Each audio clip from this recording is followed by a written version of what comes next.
I remember my first day like I already knew something nobody else did. Not because I had experience, not because I had connections, but because I walked into that building already understanding one thing most people don't learn until it's too late. This wasn't about the job. It was about the room. The energy shifted the second those glass doors opened. You could feel it. The kind of place where people moved fast, spoke in lowered voices, and acted like everything mattered more than it probably did. Expensive shoes, polished floors, that quiet kind of pressure sitting in the air, like everybody was trying to prove something. And there I was, standing at the front desk, smiling. "Good morning." Soft voice, calm tone, not too much, never too much. Because the first thing you learn, if you're paying attention, is that people decide who you are in the first few seconds. And once they do, they stop looking any deeper. And I wanted them to do exactly that. I wanted to be overlooked. Because overlooked people hear everything. They see everything. They get access to things nobody thinks to hide. So I sat down at that desk like I belonged there, but not like I needed to be seen. Phones ringing, emails coming in, people walking past me like I was part of the furniture. Some didn't even make eye contact. Others gave that quick, polite smile, the kind that doesn't mean anything. And I gave it right back. But my eyes, they were working. I watched how people greeted each other, who stopped to talk and who didn't, who walked with confidence and who hesitated before speaking, who people respected and who they tolerated. Because titles lie, energy doesn't. By lunchtime, I already knew more than I was supposed to. I knew who the real decision makers were. Not the ones with the biggest offices, but the ones people checked in with before making a move. I knew who was stressed, who was slipping, who was trying too hard. And I knew one more thing. Nobody was paying attention to me. And that was perfect. Because while they were busy being seen, I was busy learning the entire system they were moving in. I didn't rush. I didn't overperform. I didn't try to impress anyone. That's where most women mess up. They come in trying to prove something, trying to show they're smart, capable, deserving. And all that does is make people put you in a box faster. No. I moved slow, intentional, controlled. Every good morning placed just right. Every look, measured. Every response, calm. Because when you're too eager, people feel it. And when people feel like you need something, they lower your value instantly. I didn't need anything. Not approval, not attention, not validation. And that alone made me different. By the end of the day, I wasn't tired. I was clear. Clear on the environment. Clear on the players. Clear on the opportunities that nobody else even realized were there. And as I walked out of that building, heels clicking softly against the floor, I caught my reflection in the glass for just a second. Still the receptionist. Still the same position. Same pay. Same title. But mentally, I was already somewhere else. Because I didn't come there to stay where I started. I came there to understand the game. And once you understand the game, you don't have to chase anything. Everything starts coming to you. By the second day, I stopped focusing on the job and started focusing on the structure. The phones, the emails, the greetings, that part handled itself. What mattered was understanding who made decisions and how those decisions actually moved through the building. You don't find that by asking questions. You find it by watching patterns. Certain names came up more than others. Certain people were waited on. Not in an obvious way, but in small moments. Delayed responses, careful wording, quiet check-ins before anything final was said. That told me everything I needed to know. Titles were just titles. Influence was something else. That's when I noticed him. No introduction, no announcement. He walked in like he didn't need to explain himself to anyone. And nobody expected him to. He didn't linger, didn't greet the room, didn't perform. He moved with intention, straight through, like his time wasn't available for anything unnecessary. I didn't stare, I didn't shift. I greeted him the same way I greeted everyone else. Calm, direct, nothing extra. That part was important. The fastest way to lower your value in a room like that is to react differently when you recognize importance. So I didn't. But I paid attention. Within a few days, I confirmed what I already suspected. Conversations paused until he responded. Decisions didn't move without him.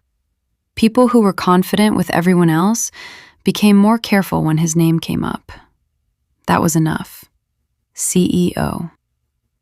Once I knew that, I didn't try to get closer. I didn't look for reasons to speak or create moments. That kind of behavior stands out in the wrong way.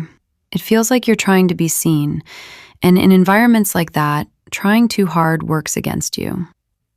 Instead, I stayed consistent. Same tone, same posture, same pace. But I became more precise. I started noticing his timing, when he arrived, when he left, when he was focused, when he wasn't. Not obsessively, just enough to understand his rhythm. And once you understand someone's rhythm, you know when a moment is real and when it isn't. So when I greeted him, it was always clean. No hesitation, no extra energy. Just enough to register, never enough to linger. And then I let it go. That's the part most people don't do. They try to build immediately. They try to turn one moment into something bigger. I didn't. I let the space stay exactly how it was, until it changed on its own. About a week in, he walked in like usual. I greeted him the same way I always did, but this time he paused. Not for long, just enough to look directly at me instead of past me. That was it. No conversation, no questions, just recognition. And I didn't react to it. I didn't smile more, I didn't extend the moment. I stayed exactly where I was, calm, composed, already moving on to the next thing. Because once you have someone's attention, even slightly, the only thing that matters is how you hold it. And the quickest way to lose it is to show that it matters too much to you. So I treated it like it didn't. From that point on, nothing looked different from the outside. I was still at the front desk, still doing the same job, still earning the same hourly pay. But something had shifted where it actually counted. I wasn't just someone passing through his environment anymore. I was someone he had noticed. And that's all I needed to move to the next step. By the third week, I stopped observing and started deciding. Up until then, everything had been intentional but quiet.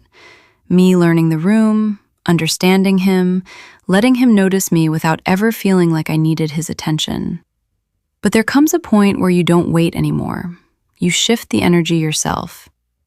That morning, I already knew he was coming in later than usual. I had seen the pattern long enough to recognize when something was off. So instead of just sitting there responding like everyone expected, I adjusted the way I carried myself before he even walked in. Posture straight, movement slower, voice softer but more direct. Not trying harder, just more precise. When he walked in, I didn't just greet him. "Good morning," I said, without looking up immediately. That pause mattered. It made him wait a second longer than he was used to. Then I looked at him. Direct, calm, no rush. That was the first time I controlled the moment. He stopped at the desk instead of walking past. Not a quick stop either. He actually stood there. "What's your name again?" He already knew it. I could tell by the way he asked. "Angela," I said, the same way as before, but this time I didn't break eye contact right away. I let the silence sit just long enough to make him stay in it. That's where people lose control. Silence. They rush to fill it. They start talking too much. They give away their position. I didn't. He leaned slightly on the desk. That was new. "Angela," he repeated, like he was testing how it sounded. I gave him a small smile. Not overly warm, just enough. "You remembered," I said. Simple, but it shifted everything. Now it wasn't him questioning me. It was me acknowledging him. That's the balance you need. You don't let someone feel like they're above you. You meet them exactly where they are. No higher, no lower. From that point, the conversation didn't feel like a receptionist speaking to a CEO. It felt even. And that's what changed his behavior. He started coming to the desk more often, not because he had to, but because he wanted to. Small questions at first, but the questions weren't the point. The time was. And I never gave him too much of it. Every conversation had a natural end. I answered what he asked, gave just enough presence, and then pulled back. No lingering. No stretching it out.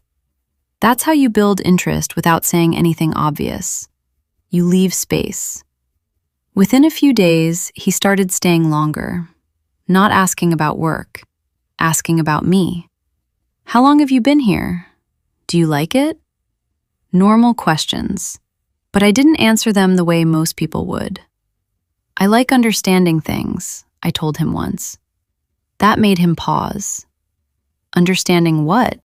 I looked at him, calm. "People. How things really work." That's when I saw it. Interest. Not surface level, not casual, focused. From that moment on, the dynamic changed. He stopped treating me like part of the front desk and started treating me like someone he wanted to figure out. That's exactly where you want to be.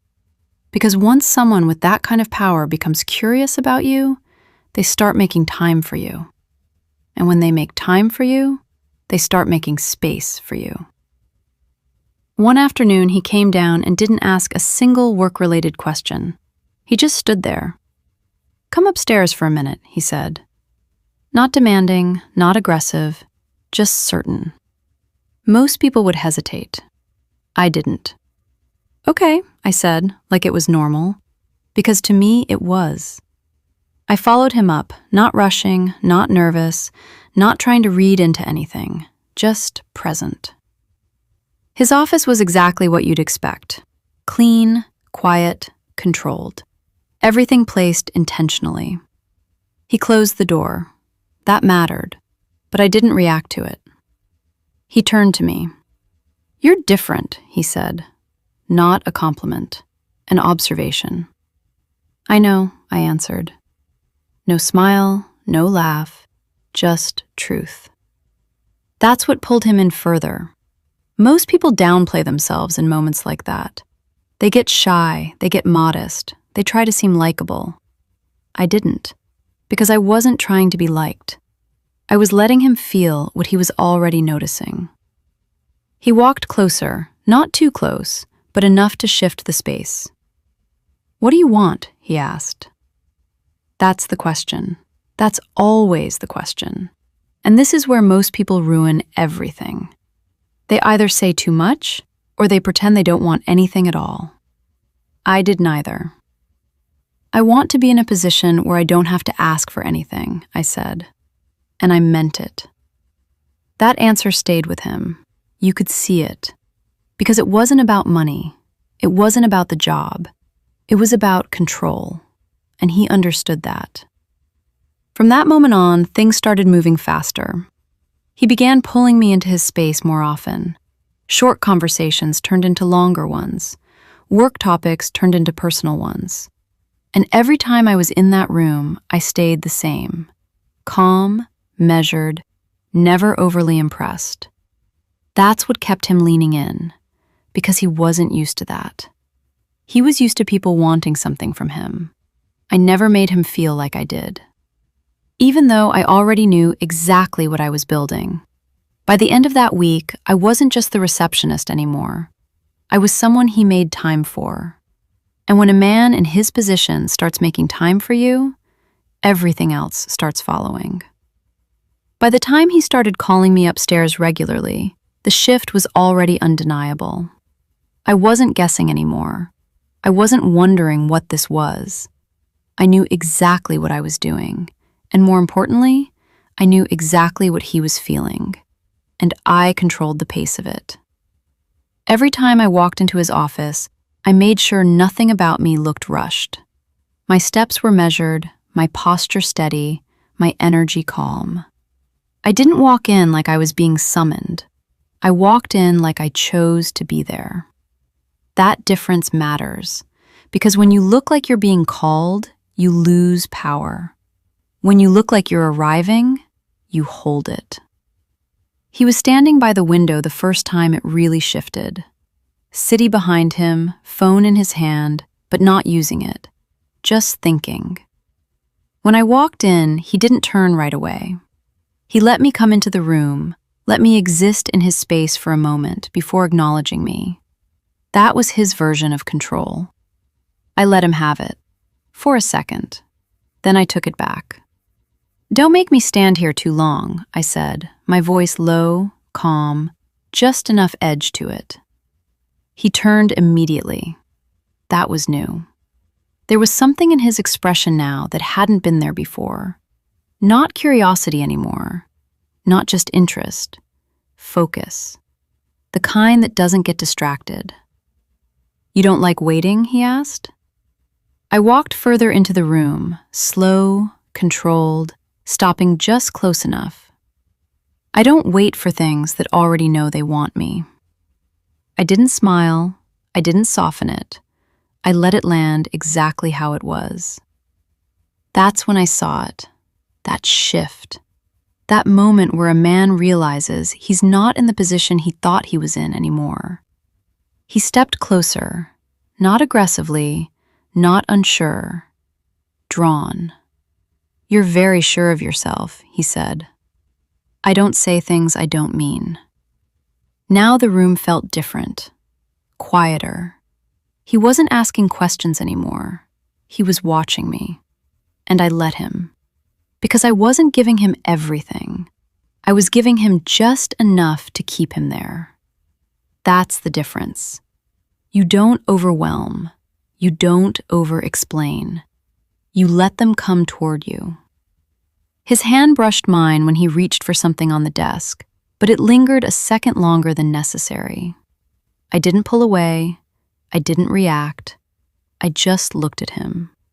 And that look said everything. Permission. Control. Choice. All at the same time. From that moment, the energy wasn't professional anymore.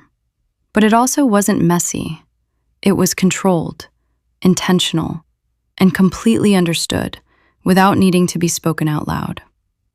After that day, things started happening faster. He didn't ask me to come upstairs anymore. He expected it. And I didn't come every time. That's important, because access only has value when it's not constant. Sometimes I'd let him wait. Sometimes I'd stay at my desk longer than I needed to. Sometimes I'd make him come to me instead. And every time he did, I made sure the interaction stayed on my terms. That's how you build that kind of hold over someone, not by giving more, by controlling when you give at all. A few days later, he called me in again. This time, there was no small talk, no slow build. He was sitting at his desk, looking at something on his screen. "Sit," he said. I didn't sit immediately. I took a second. Then I sat, crossed my legs slowly, comfortable, like I had every right to be there. He turned the screen toward me. Numbers, salary breakdowns, positions. I looked at it, but not like I was trying to understand it, like I already did. "I don't belong where I am," I said, before he could speak. That caught him, because I said it without hesitation, without doubt, just fact.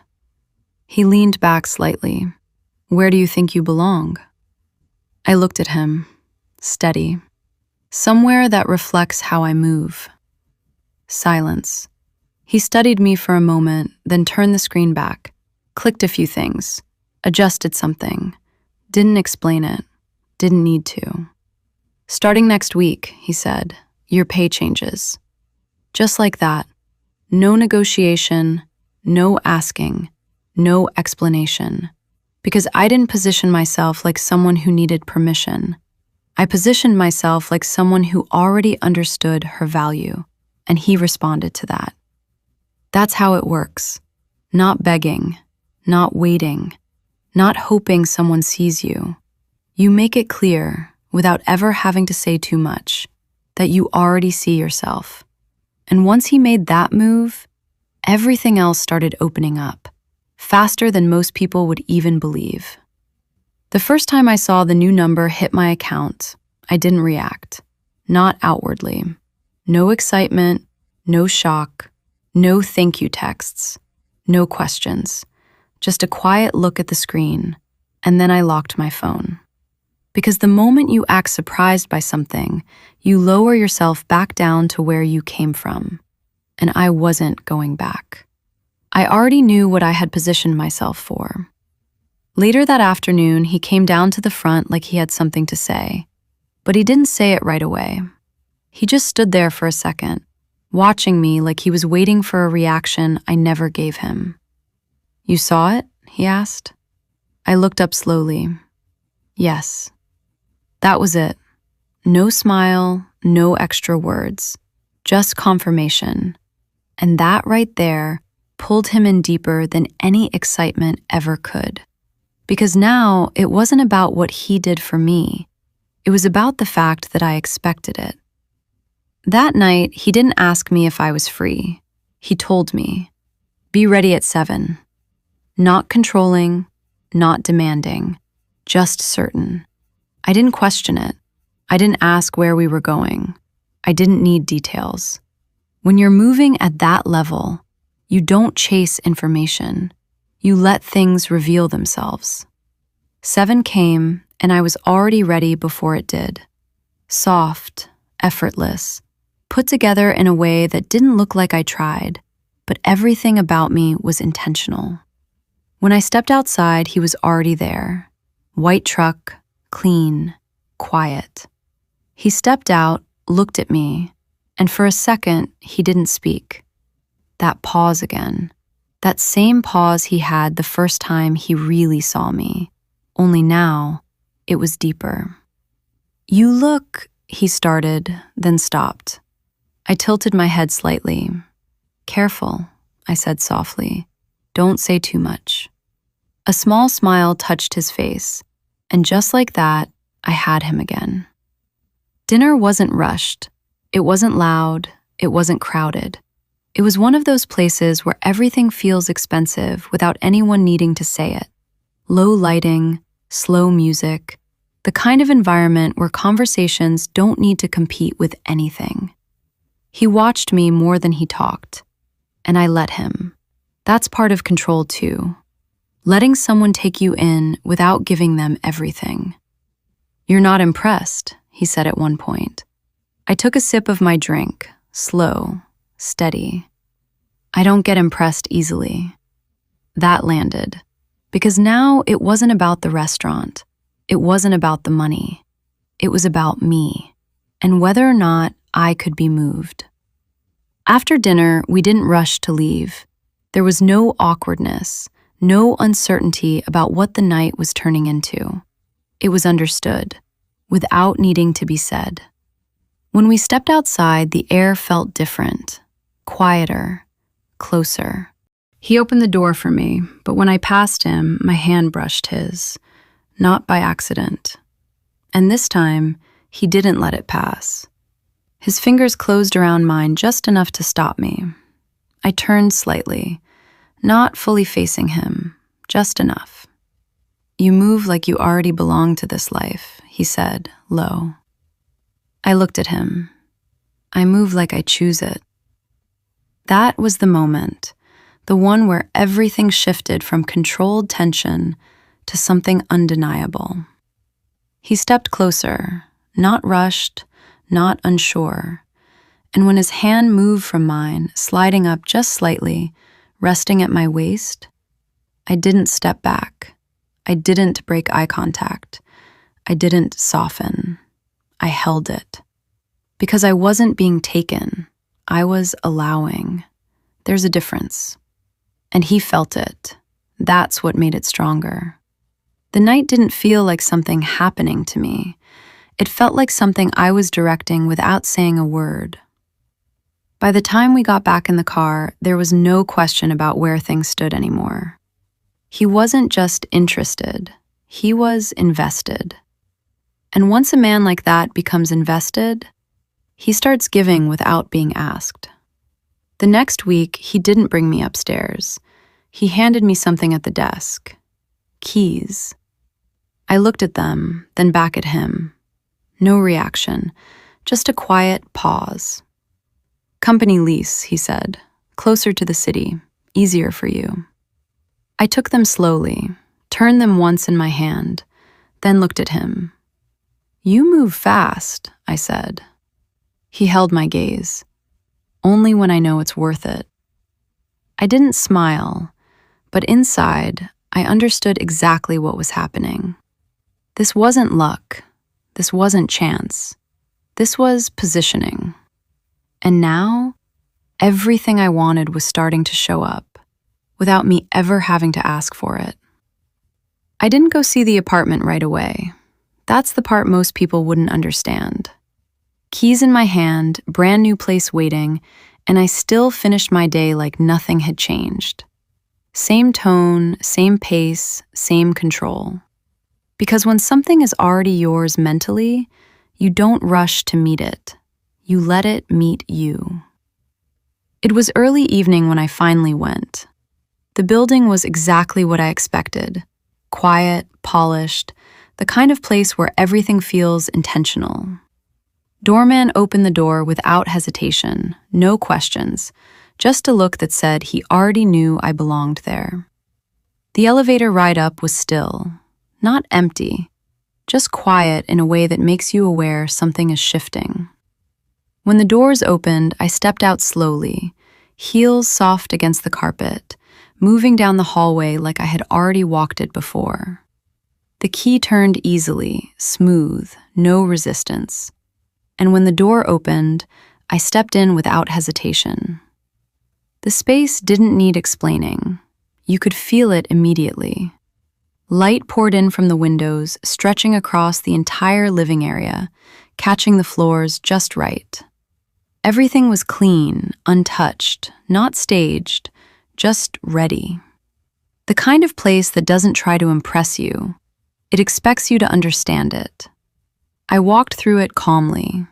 Kitchen, living room, bedroom, everything flowing into the next without effort. Marble, glass, soft textures, neutral tones. Nothing loud, nothing forced, just elevated. I set my bag down gently on the table and walked straight to the windows. The city sat beneath me, quiet from where I stood, moving but distant. It felt separate, in the best way. I didn't smile. I didn't react. I just stood there, taking it in like it had always been mine. My phone buzzed. His name. I let it ring once before answering. "You went?" he asked. I didn't turn away from the window. Yes. There was a pause. He was waiting, not for confirmation, but for a reaction.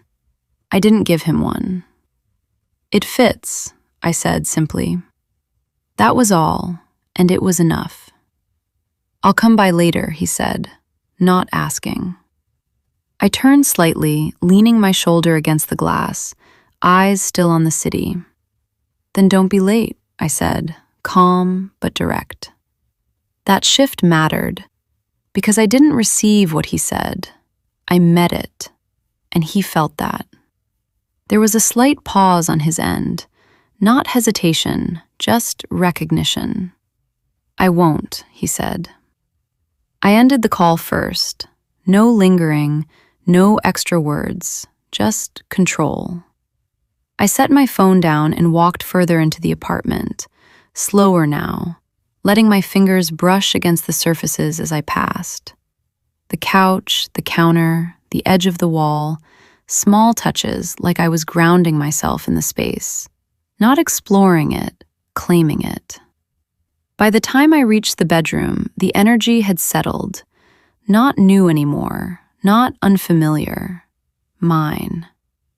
I sat on the edge of the bed finally, just for a moment, letting the quiet sit around me.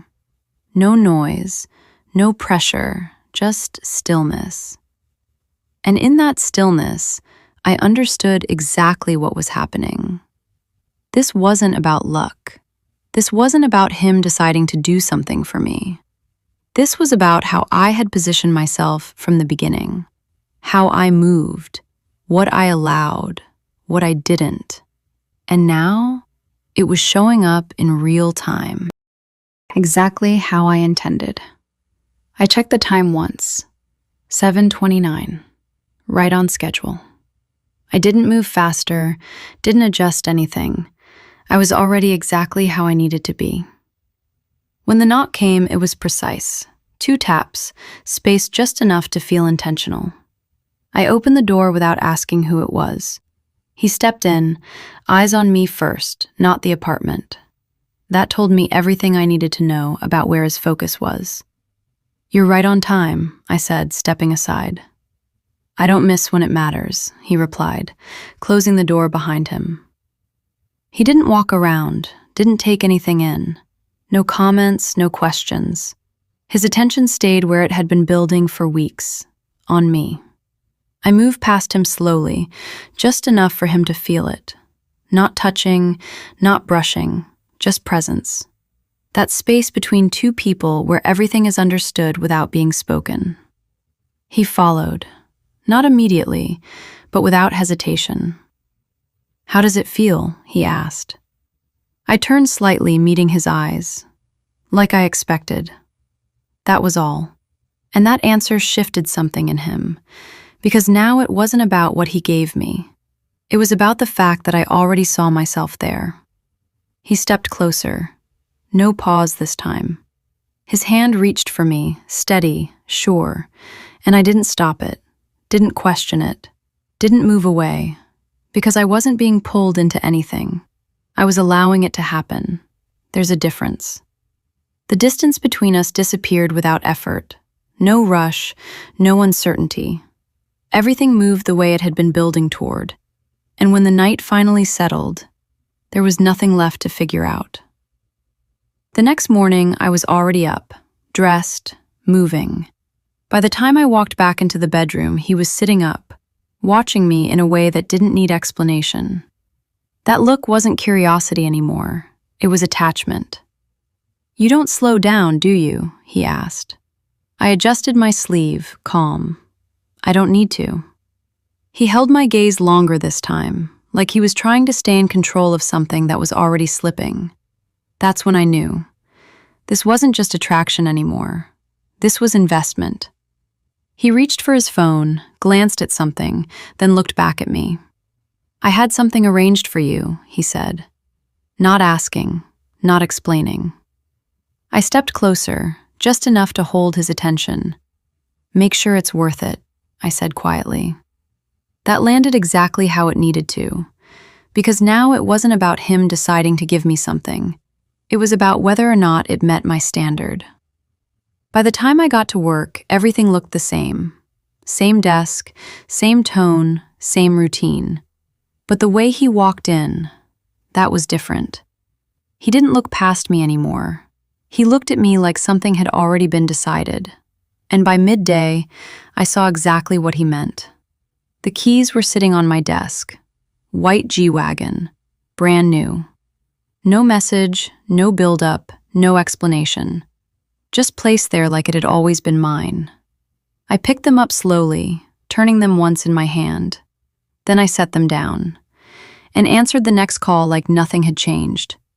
Because for me, it hadn't. I was just stepping into what I already positioned myself for. After that morning, nothing needed to be explained anymore. There was no guessing, no reading between the lines. The dynamic had already been set, and everything after that moved faster because of it. He didn't ease into anything. He escalated. By the end of that week, I wasn't checking my account anymore. There was no reason to. Every time I looked, the number was higher than it needed to be. Not by small amounts either. Enough to where you stop thinking in terms of hours and start thinking in terms of access. And I never asked about it. That's what kept it coming. Because I didn't treat it like something new. I treated it like something that made sense. He noticed that. He paid attention to what I reacted to, and more importantly, what I didn't. That's how he learned me. And once he understood that I wasn't impressed by money alone, he stopped giving me money. He started giving me experiences. The trips came first, not planned weeks in advance, not discussed.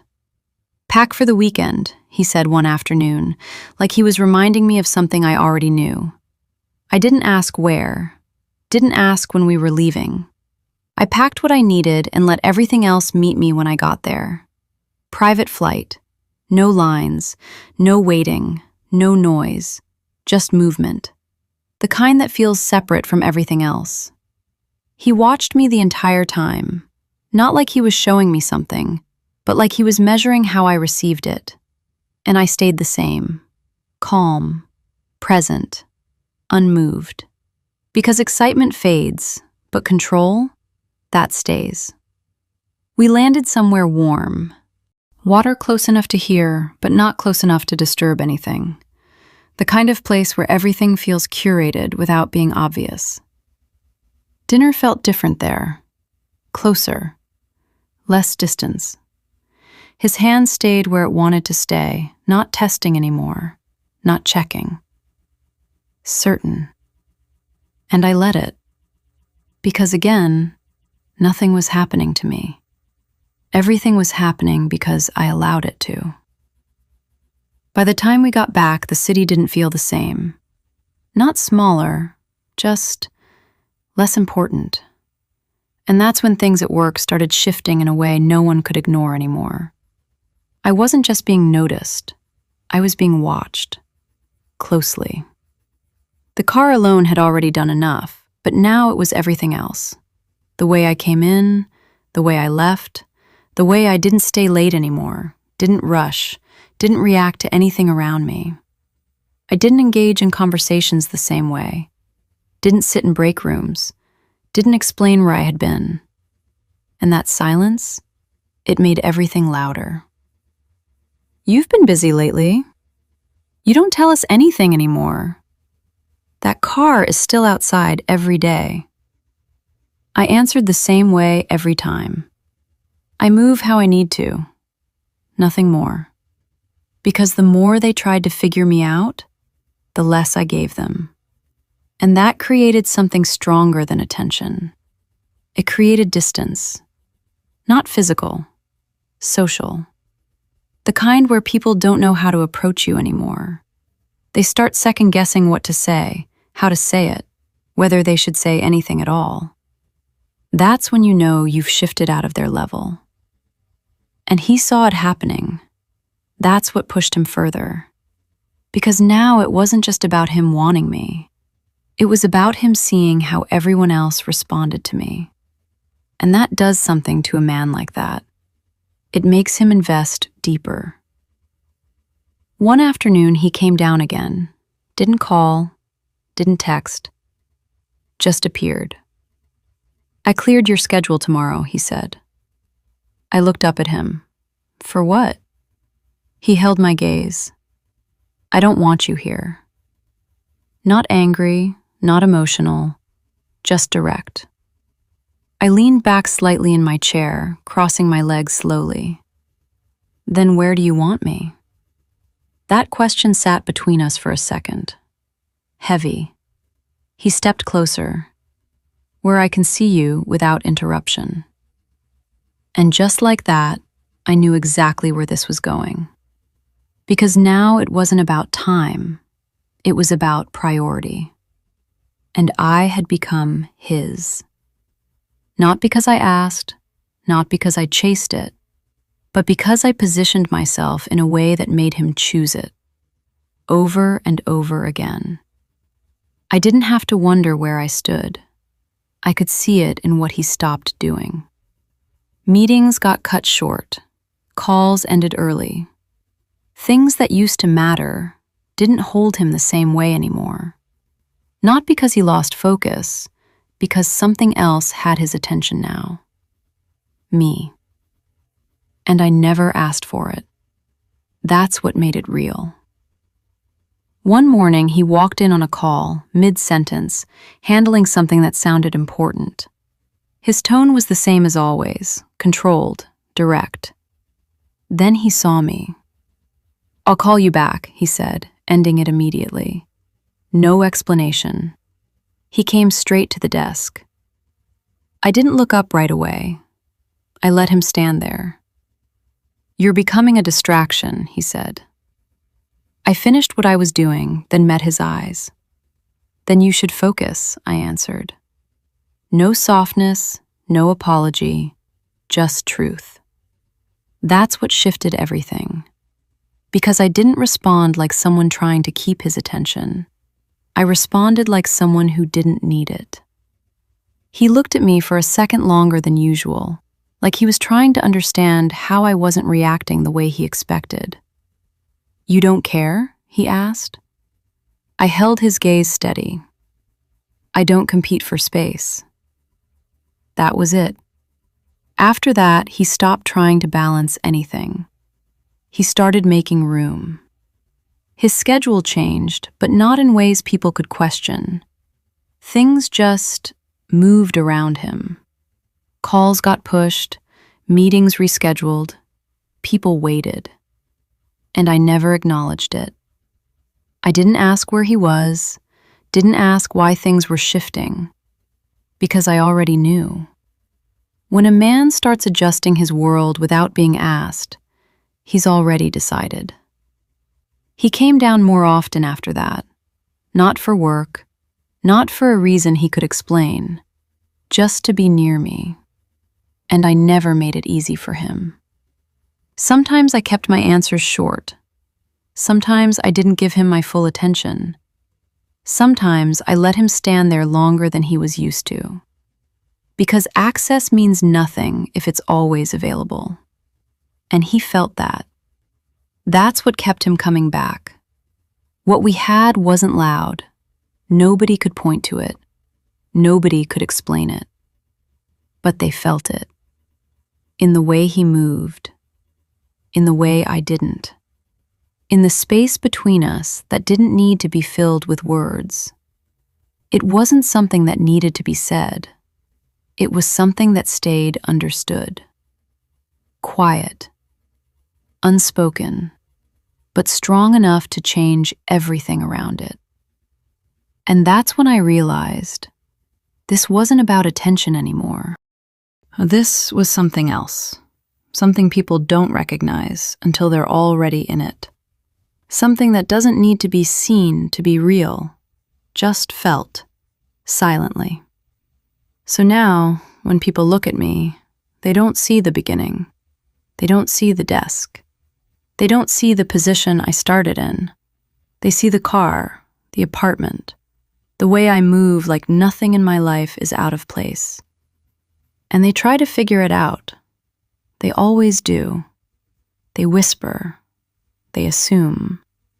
They create stories that make them feel better about what they're seeing. Because the truth doesn't sit well with people. The truth is, I didn't wait to be chosen the right way. I didn't follow the path they told me to follow. I didn't sit around hoping hard work alone would move me up. I paid attention. I understood what was in front of me. And when the moment came, I didn't hesitate. I stepped into it fully. And once I did, everything else followed. The money, the lifestyle, the access. The way he looked at me like I was something he didn't want to lose. And I never chased it. That's the part they miss. I never chased him. I never begged for more. I never tried to convince him to give me anything. I just became the kind of woman that made him want to. And that changes everything. Because when a man decides on his own, there's no limit to what he'll do. Now, I live how I want. I go where I want. I wake up without pressure, without stress, without wondering how anything is going to get handled. It already is. And the craziest part, I still move like I did in the beginning. Calm, soft, unbothered. Because none of this changed me. It revealed me. So no, it wasn't luck. It wasn't timing. And it definitely wasn't the right way. It was understanding power and knowing exactly when to use it. And if you're trying to figure out how I did it, you're already looking in the wrong place. Because this isn't something you copy. It's something you either step into or you don't. And me, I stepped into it and never stepped back out.